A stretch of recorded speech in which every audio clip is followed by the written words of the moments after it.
कवित करते हैं, कोई ज़बान खामोश न रहे।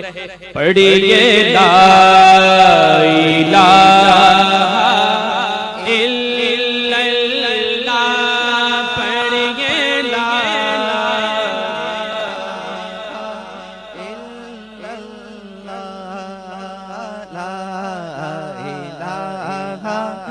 इल्लल्लाह, पढ़िए ला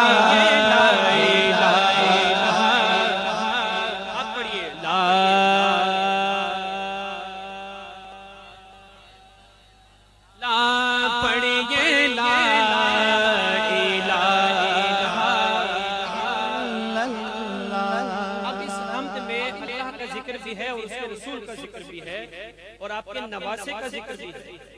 सुनिए, सबसे पहले सवाल हुआ, किसी ने पूछा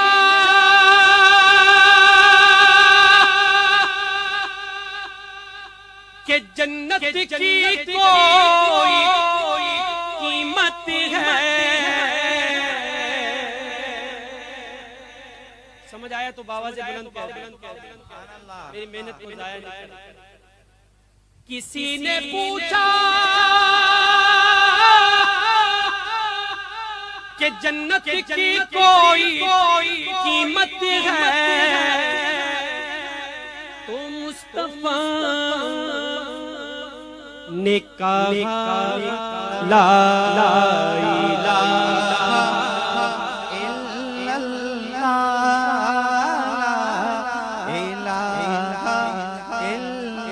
अब सुनिए, जो कलमे से शर्माता है, कलमा पढ़ने से शर्माता है, सुनिए, ये कलमा नबी से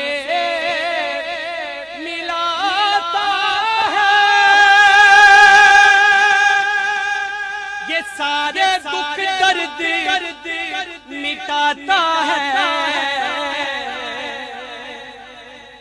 ये कलमा मिलाता है, ये सारे दुख दर्द मिटाता है। क्यों पढ़ने से शर्माता है? पढ़ इलाहा इल्लल्लाह।